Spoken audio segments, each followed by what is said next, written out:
우리 함께 예배를 드리는 교우들과 평화의 인사 나누겠습니다. 덕분에 고맙습니다. 덕분에 행복합니다. 명절 잘 보내셨어요? 네. 아프지 않고 잘 지내신 거죠? 네. 올해 명절을 보내면서 많은 국민들이 아프지 말자 뭐 이제 그런 구호와 다짐을 하면서 그렇게 명절을 좀 보냈다고 하는데 그래요. 큰 사건 사고 없이 잘 다녀올 수 있고 또 건강하게 지내서 감사하고 그러고 보니까 조금씩 이렇게 살이 올라온 것 같기도 하고요. 네. 더욱더 풍성한 우리 성도들의 삶이 되기를 간절히 축원합니다. 우리는 지난 시간에 교회 공동체의 거룩함이라는 게 무엇인지, 거룩이라는 것이 무엇인지에 대해서 이사야서 말씀을 중심으로 좀 생각을 해 보았죠. 그 이사야서의 말씀을 근간으로 해서 서신서 말씀인 베드로전서에서는 베드로는 이렇게 이야기를 합니다. 물론 직접 베드로가 이사야 말씀을 가져온 건 아니지만 구약의 레위기 말씀을 근간으로 해서 교회 공동체에 다음과 같이 권면하죠. 여호와 하나님께서 거룩하시니까 그리스도인들도 거룩할지어다. 한번 따라해 볼까요? 하나님께서 거룩하시니 나도 거룩해야 한다. 그리스도인들의 지향점은 거룩이라는 겁니다. 그리고 그렇게 돼야 되는 근본적인 이유는 하나님께서 거룩하시고 그 하나님이 우리의 출발이기 때문에 그리스도인들이 향해야 되는 곳, 걸어가야 되는 곳은 명확하게 거룩이라고 매우 상식적이면서도 타당한 이야기를 베드로는 전했던 것이죠. 또 이어서 베드로는 어떤 이야기도 하냐면 외모로 보시지 않고 각 사람의 행위대로 심판하시는 이를 너희가 아버지라고 부른다. 무엇으로 심판하신다고요? 무엇으로 심판하신다고요? 행위대로 심판하신다. 그분을 아버지라고 부른다라고 베드로는 이야기합니다. 아버지 하나님은 우리의 외모가 아니라 우리가 어떤 삶을 살았는지, 어떤 행위를 했는지 그것을 기준으로 심판하신다라는 사도 베드로의 그것도 수제자라고 이야기하는 베드로의 가르침이었죠. 그러면 어떤 행위가 심판의 조건이어야 하냐는 것입니다. 어떻게 살아가는 것이 우리가 아버지라고 부르는 하나님의 심판의 기준이냐라는 거예요. 그것을 거룩하신 하나님처럼 거룩한 행위를 하면서 살아가는 것이다 라고 말씀을 드렸습니다. 따라해 봅시다. 거룩하게 살아갑시다. 이게 하나님의 심판의 기준이라는 거예요. 이 세상에는 수많은 종교가 있고요.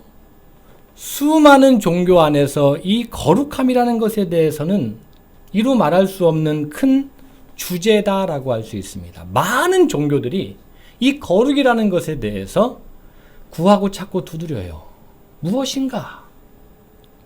그래서 막 자해하기를 하기도 해요.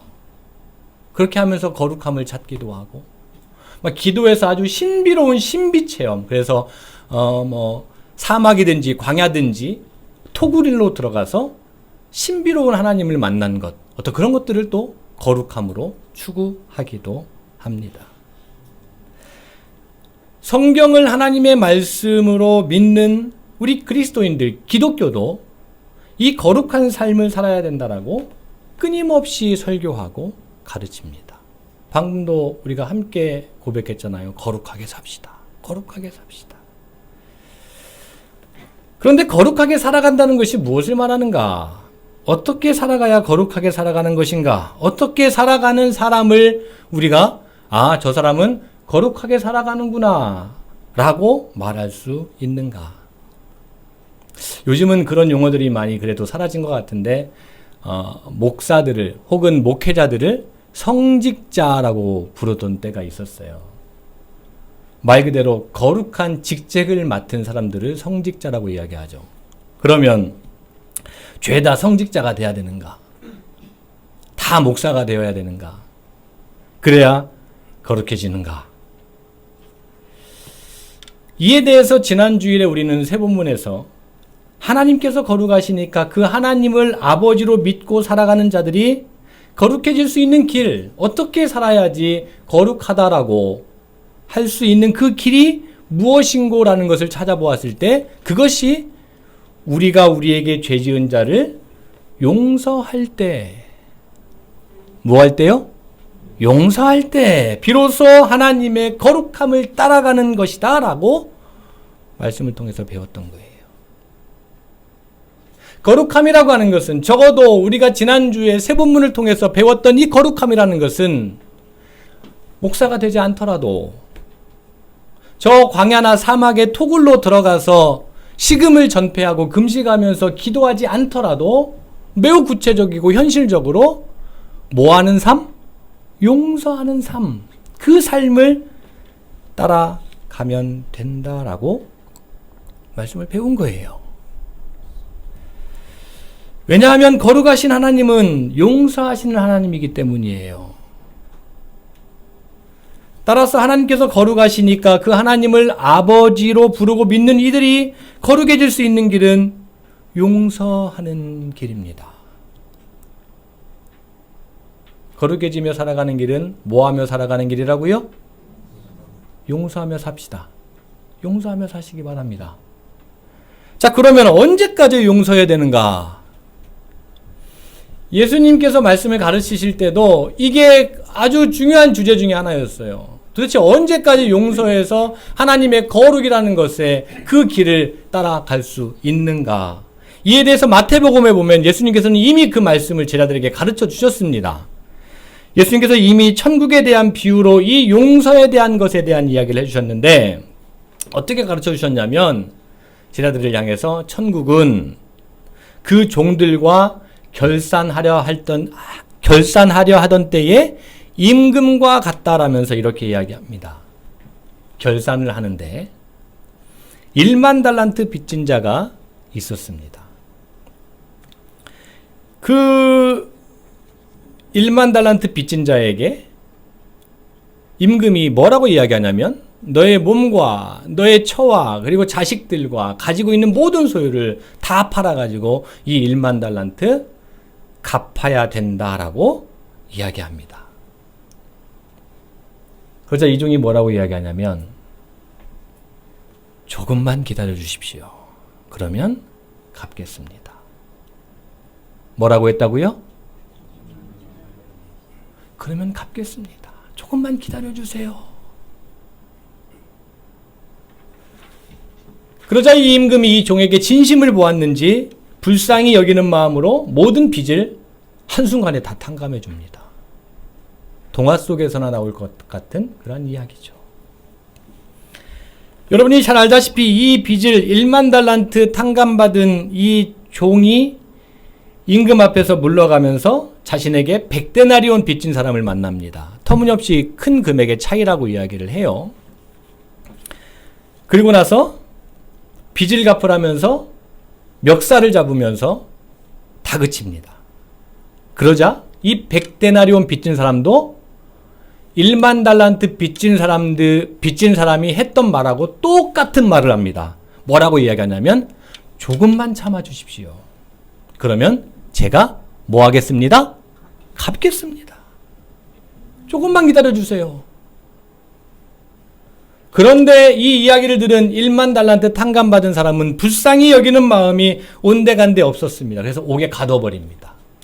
그리고 훗날, 거의 즉시 이 100데나리온 빚진 자의 친구들이 주인한테 이 임금에게 찾아가 가지고 자초지정을 이야기하죠. 이 모든 상황을 듣게 된 주인이 1만 달란트 빚진 자 불러다가 모든 빚을 다시 갚으라면서 옥졸에게 넘깁니다. 이게 마태복음에 나온 용서에 대한 이야기예요. 빚을 갚겠다는 다짐에 탕감받았으면 빚을 갚겠다는 다짐에 빚진 자예요. 그런데 이 사람에게 내가 빚 한번 갚아보겠습니다. 조금만 기다려주세요. 기회를 나한테 한 번만 주세요. 라고 하는 이 다짐에 자기가 탕감을 받았으면 빚을 갚겠다는 다짐에 그 사람도 당연히 탕감해 줘야 되겠죠. 매우 단순하면서도 분명한 가르침을 예수님께서는 제자들에게 해주신 거예요. 성경은 천국은 자신의 잘못을 뉘우치고 부족한 부분들을 채우려는 자들을 향해서 노력을 하는 자들을 향해서 기회를 달라고 요청하는 자들을 향해서 불쌍히 여기는 마음으로 용서하는 사람들이 살아갈 수 있는 세상이다라고 예수님은 가르쳐 주신 겁니다. 이처럼 성경의 거룩함은 용서를 이야기해요. 그러면서 저한테는 지난 명절을 지나고 나서 계속 지난주 말씀을 회상하면서 그러면 용서가 왜 이토록 중요한 것일까?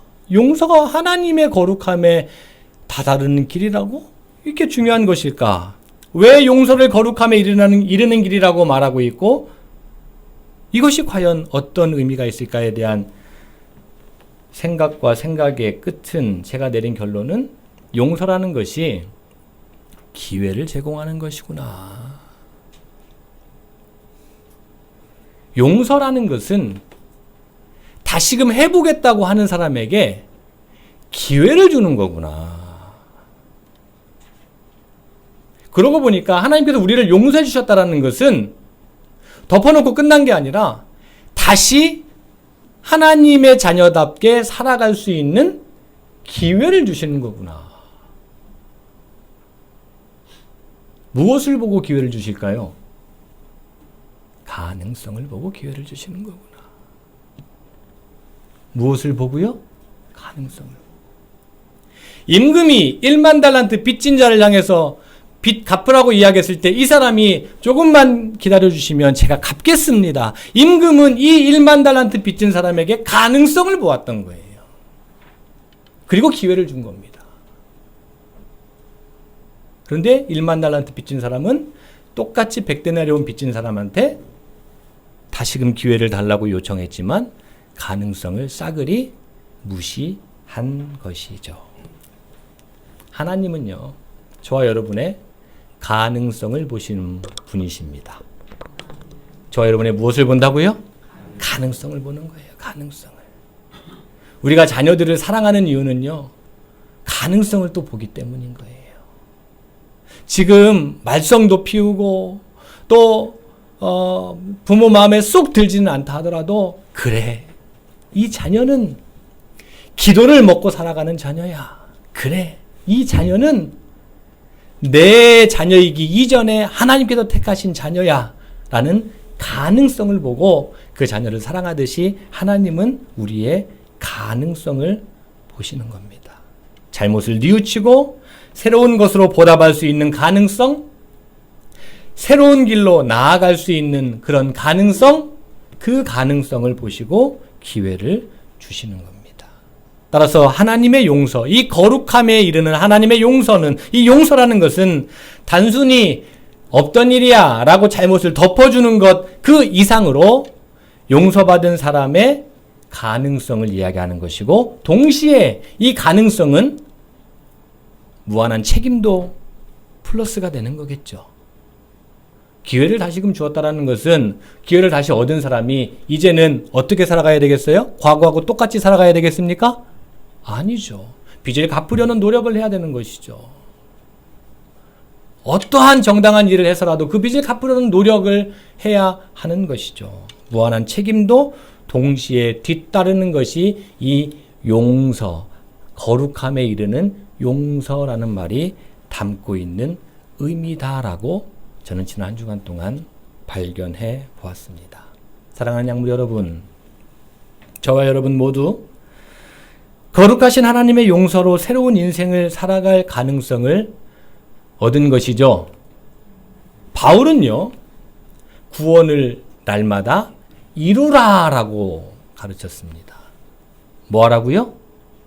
구원을 날마다 이루라고요. 날마다 이루라고요. 한 번 받았다고 끝나는 것이 아니라 날마다 구원을 이루라라고 바울은 가르쳤습니다. 우리가 새로운 가능성을 얻었듯이 저도 여러분도 타인의 빚을 탕감해주는 용서로 거듭남의 가능성들을 타인들에게 부여해주는 그러한 거룩한 인생들이 되시기를 주님의 이름으로 축원합니다. 네, 가능성을 보는 거예요. 자, 오늘 창조절 네 번째 주일이고 또 남신도의 주일로 지킵니다. 우리 양무리 교회 공동체 안에 여러 기관들이 있어요. 그 가운데 우리 남신도회가 우리 양무리 교회 공동체의 기둥과 같은 역할을 하시기를 바랍니다. 우리 양무리 공동체의 기둥 역할 하시라고 남신도를 향해서 다시 한번 격려 박수 부탁드립니다. 할 수 있을 것 같아요? 없을 것 같아요? 뭘 보고? 가능성을 보고. 가능성을 보고.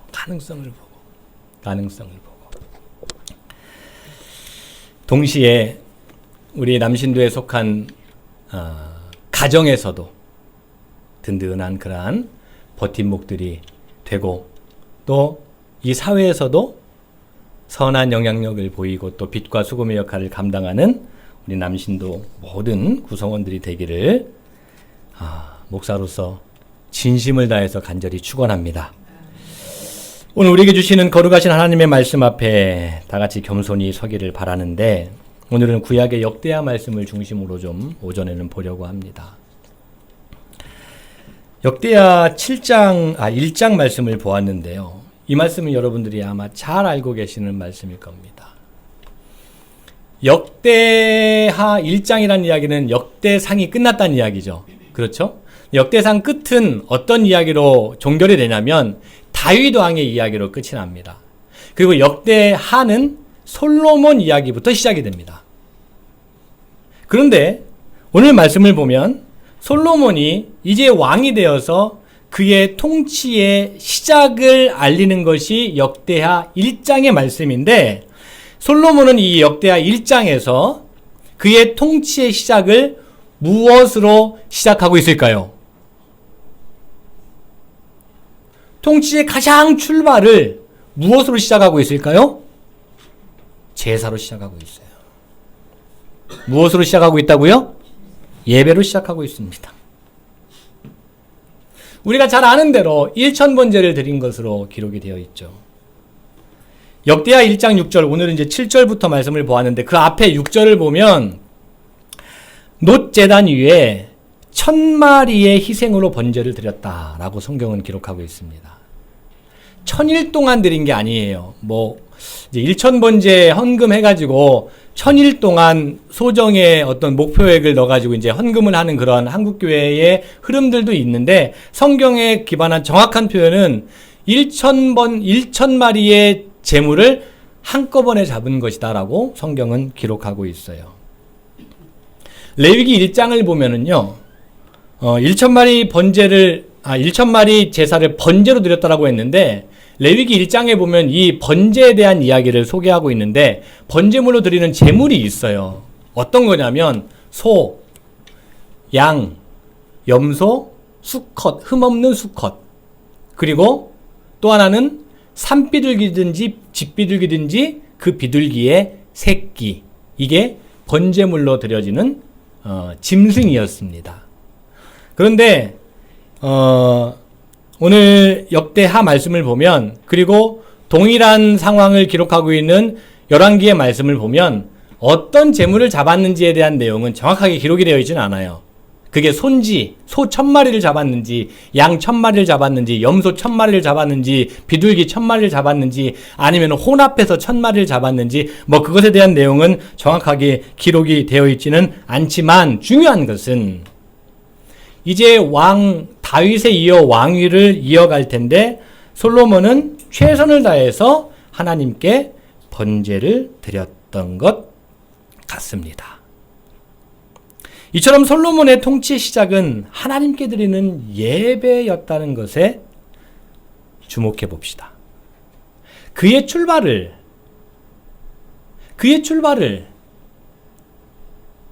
그의 왕으로서의 출발을, 새로운 인생으로서의 출발을 하나님께 예배로, 하나님과의 관계에 가장 우선을 두었고 중심을 두었다라는 이야기예요.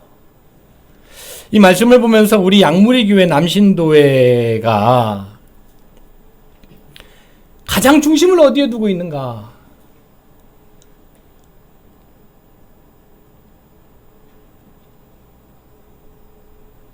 가장 원칙을 어디에 두고 있는가?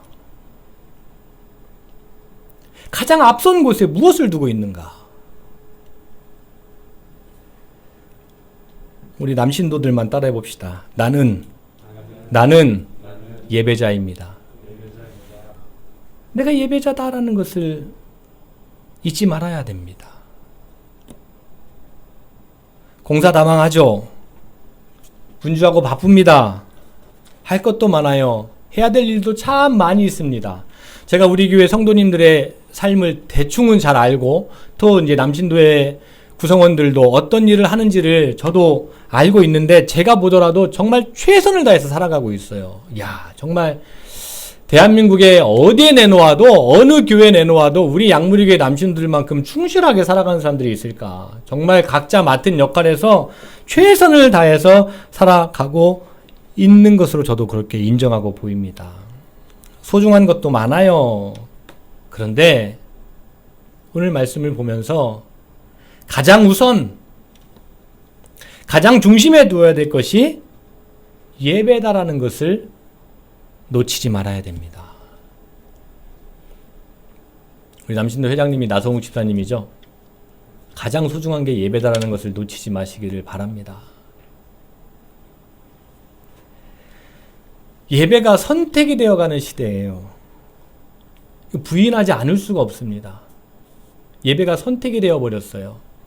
한국교회가 굉장히 위태위태하다가요, 코로나19, 코비드19 2020년도부터 우리나라는 직격탄을 맞았는데, 코로나라는 것을 겪으면서요, 한국교회는 정말로 낭떠러지로 거의 떨어져 가고 있습니다. 예배가 선택이 되었어요. 근데 예배는 선택이 아닙니다. 왜 예배가 선택이 아니냐면, 예배는 하나님의 말씀을 듣고 하나님의 말씀을 배우는 자리이기 때문이에요. 그래서 선택이 아니라 필수입니다. 그러면 왜 하나님의 말씀을 듣고 하나님의 말씀을 배우는 자리가 필수일까? 그것은 하나님이 우리의 근간이기 때문이에요. 누가 우리의 근간이라고요? 하나님이 우리의 근간이기 때문이에요. 하나님이. 따라서 예배 자리는 우리의 근본이, 우리의 근간이, 우리의 시작이 어디인지를 되새기는 자리예요. 계속해서 매 예배 시간마다, 맞아, 내 근간은, 내 뿌리는, 내 근본은 하나님이었지. 내 시작은 하나님이었지. 하나님의 피조물이었지. 하나님의 모양과 형상 따라 지음받은 자였지. 라는 것을 계속해서 되새기고 또 붙드는 자리가 예배의 자리입니다. 이처럼 하나님의 말씀으로 우리의 근간과 근본과 시작이 어디인지를 되새기게 되면 그 다음에는 자연스럽게 이렇게 이어지죠. 우리가 어디에 있는지, 내 현주소를 발견하게 됩니다. 뿌리를 찾으면, 근본을 생각하면 내 현주소가 어디인지를 발견하게 돼요. 제 책상 왼쪽에 두 번째 서랍에 보면은 30cm 자가 있어요. 이 30cm 자는 그냥 평상시에는 잘 쓰지 않는데, 정확한 길이를 재야 할 때 제가 자를 꺼내서 그 자를 댑니다. 정확한 길이를 재기 위해서, 그 기준을 삼기 위해서 자를 꺼내서 측정한다는 이야기예요. 이처럼 예배는 하나님의 말씀을 내 삶에 비춰서 내 삶이 나의 근간이신 하나님의 거룩함을 내가 잃고 살아가고 있는지, 내가 도대체 무엇을 향해서 내가 지금 살아가고 있는지, 내가 무엇을 바닥에 놓고 살아가고 있는지, 내가 착각하고 있는 건 아닌지, 내가 오해하고 있지는 않는지, 내가 제대로 걸어가고 있는지를 재발견하는 시간이 뭐 하는 시간이다? 예배 시간이다. 예배 시간이라는 거예요. 여기까지 이르르면 그 다음에는 하나님의 말씀이 근간이고 내가 그 말씀의 현주소에 제대로 서 있는지까지 나아가면 그 다음에는 자기를 돌아본 다음에 내가 그릇된 길을 갔다면 어떻게 해야 되는 거예요? 돌아서는 거예요. 잘 해낸 일도 있겠죠. 하나님의 은혜라고 고백하는 거예요. 부족함이 있다면 새롭게 다짐하고 하나님께 새 힘을 구하면서 하나님께 다짐하면서 앞으로 나아가는 것, 거기가 예배입니다. 우리가 주일 오전 11시부터 12시까지 설교가 좀 길어지면 12시 한 10분, 20분 정도까지 이어지는 이 시간이 예배 시간이지만 이것은 예배 시간으로 국한되어 있는 것이지 예배라는 것 그 자체는 하나님의 말씀으로 시작해서 하나님의 말씀으로 끝이 나는 그 전부를 예배라고 합니다. 그 무엇과도 예배를 바꾸지 않고 형편에 따라서 예배하는 것으로 타협하지 않으며 언제나 겸손히 하나님의 말씀으로 새로워지는 우리 남신도회와 그리고 우리 양무리 교우들이 되기를 간절히 소망합니다. 솔로몬은 그의 왕의 통치를 하나님의 말씀을 붙들고자 하는 이 예배로 이렇게 출발했습니다. 자, 그러고 나서 오늘 7절 말씀이 이어지는데 그날 밤에 라고 기록이 되어 있죠. 예배의 전부였던 솔로몬에게 하나님께서 응답하십니다. 그리고 오늘 말씀도 그 내용이에요.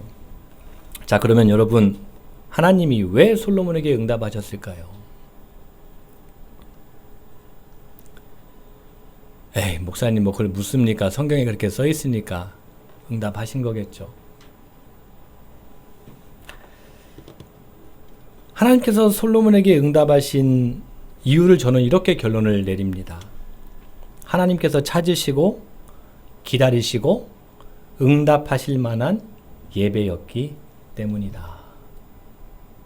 따라해 봅시다. 하나님께서 기다리시고 찾으시고 응답하실 예배였기 때문이다. 언제나 말씀드리지만 하나님은 인격적인 분이세요. 따라서 하나님의 응답도 인격적입니다. 인격적이라는 말은 무슨 말이냐면요, 일방적이지 않다는 말이에요. 원하지 않는데 강요하지 않는다는 말이에요. 우리 양무리 공동체의 구성원 가운데 가장 어린 친구가 제가 알기로는 우리 도연이에요. 김도연 애기인데 8개월 정도 이제 된 것 같아요. 근데 이 친구도 웁니다. 어떨 때 울어요?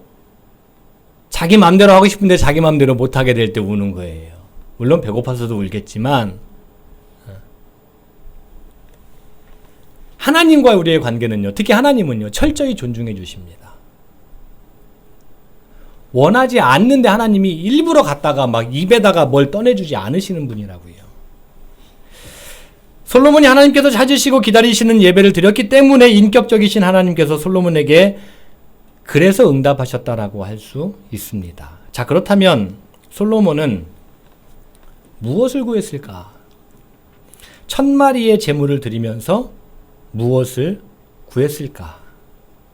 오늘 성경의 본문은 1000마리의 제물을 드린 후에 그날 밤에 하나님께서 솔로몬에게 나타나셨다라고 말씀하시는데, 자칫 이 말씀을 하나님께 1000마리 드렸더니 하나님께서 응답하셨다라고 해석하면 많은 오해를 불러일으킬 수가 있어요. 마치 뭔가를 바쳐야 하나님께서 응답하시는 것으로 오해할 수 있기 때문이죠. 그런데 하나님은 그런 분이 아니에요. 만일에 하나님이 그런 분이라고 한다면은요, 만일에 뭔가 바쳐야지 응답하신 하나님이라고 이야기하면은요, 하나님은 철저히 지배자의 하나님일 뿐이에요. 철저히 하나님은 권력자의 하나님일 뿐이라고요.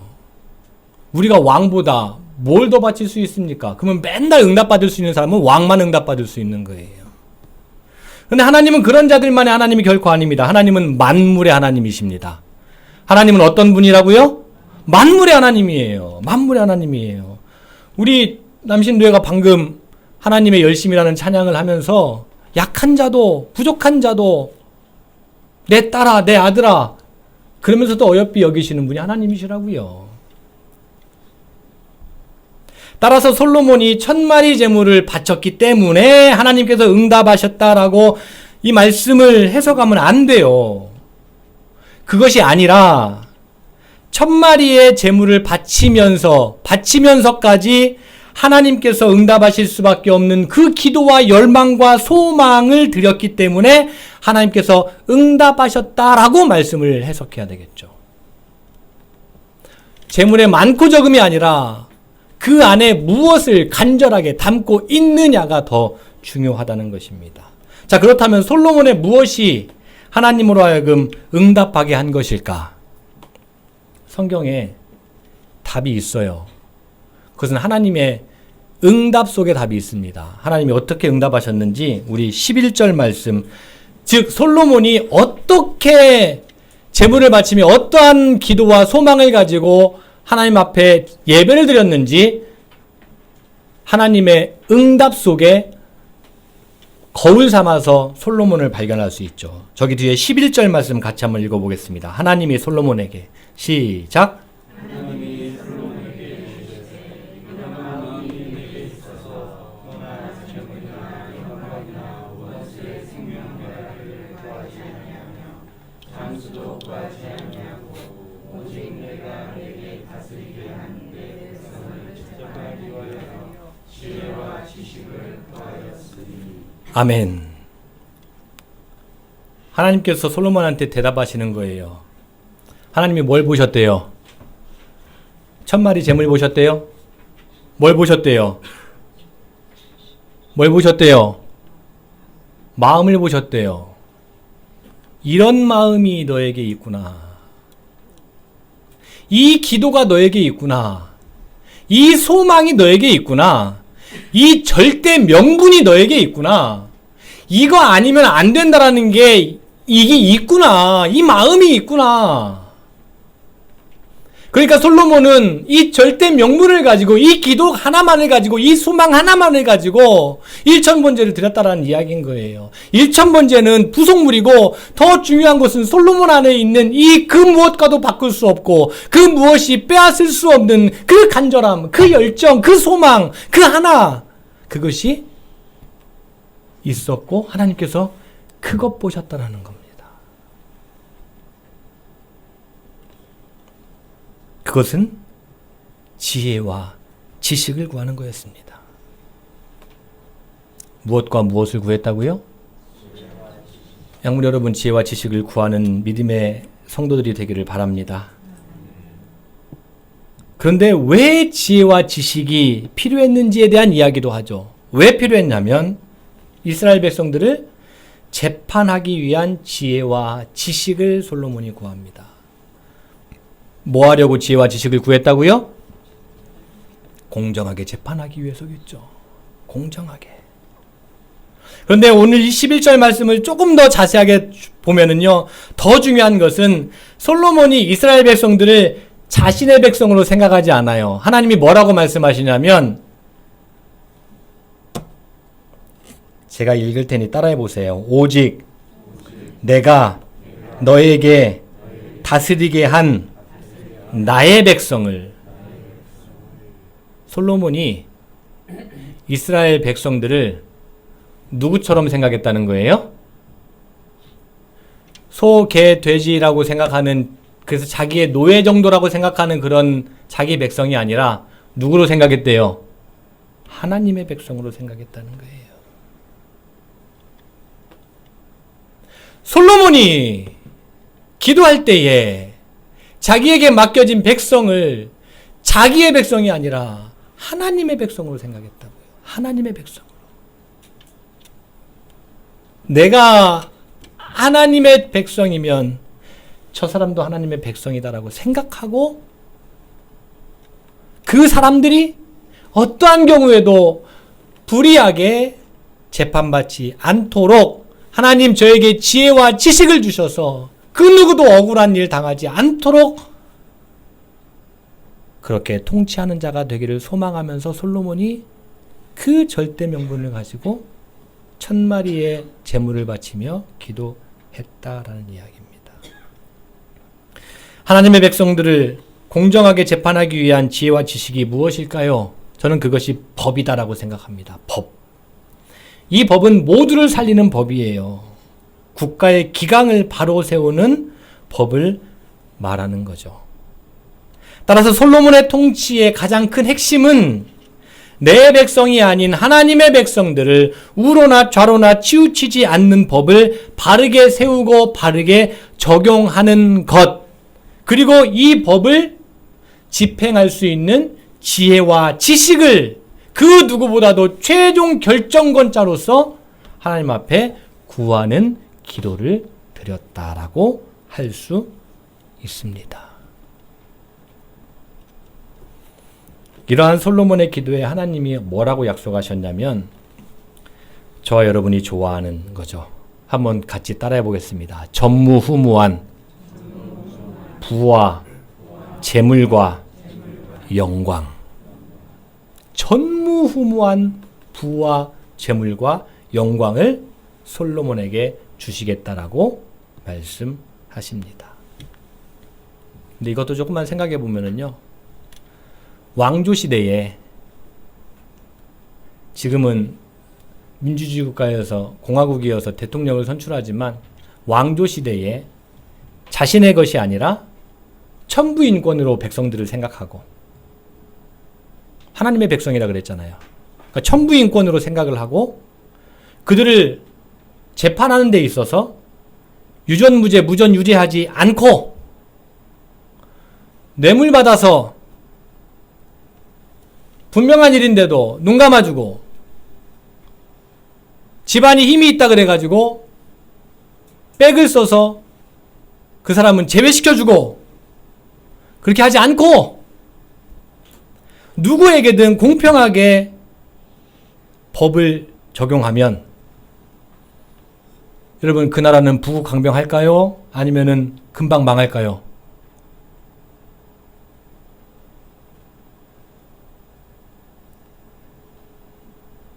만일에 외세에서 침략해 오는데 야 우리 왕이 우리를 자기 먹는 밥상처럼 모든 백성들을 똑같이 먹는 밥상으로 만들어주고 자기 창고에 곳간에 있는 곡식만큼 우리 모든 백성들에게도 차곡차곡 쌓이게 해줬는데 외세에서 침략해 오면 이 백성들이 그 외세에서 오는 사람들을 어떻게 할까요?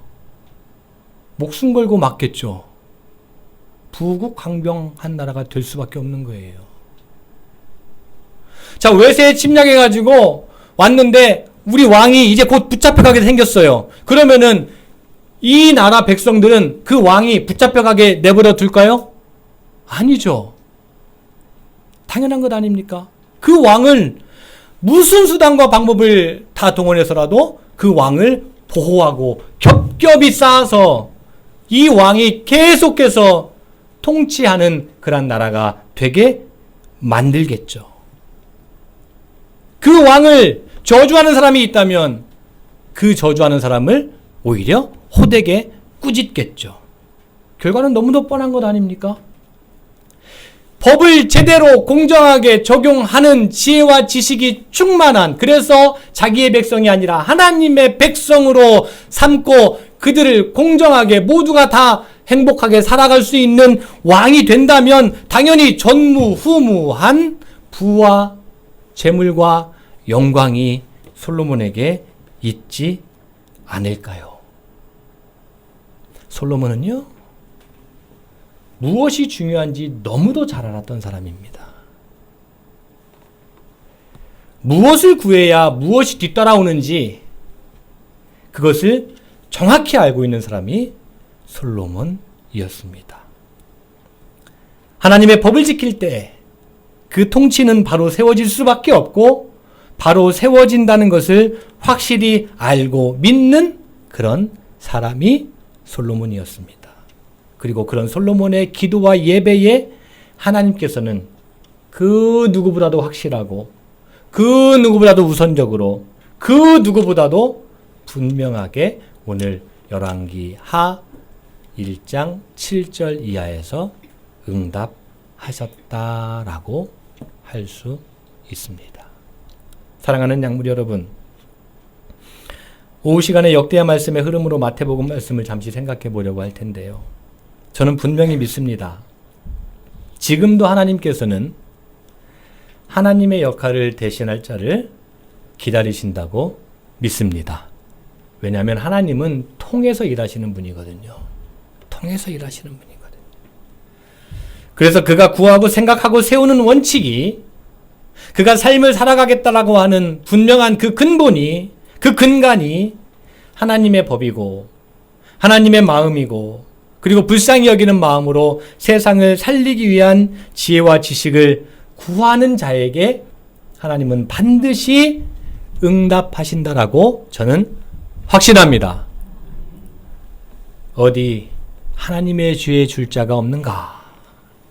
하나님의 지식 줄 자가 어디 없는가? 부와 재물과 영광 줄 자가 어디 없는가?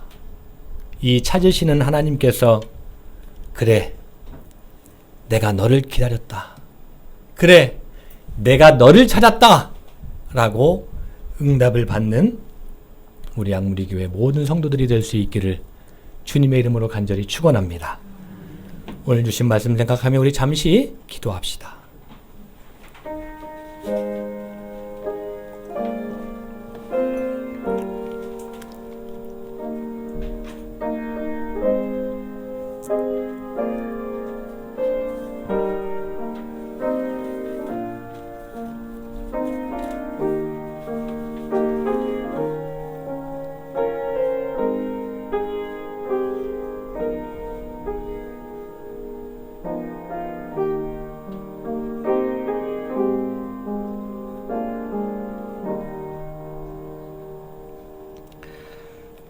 구하는 이마다 받을 것이고 찾는 이는 찾아낼 것이고 두드리는 이에게는 열릴 것이다 라고 말씀하신 우리 구주 예수님의 이름으로 기도하옵나이다. 아멘.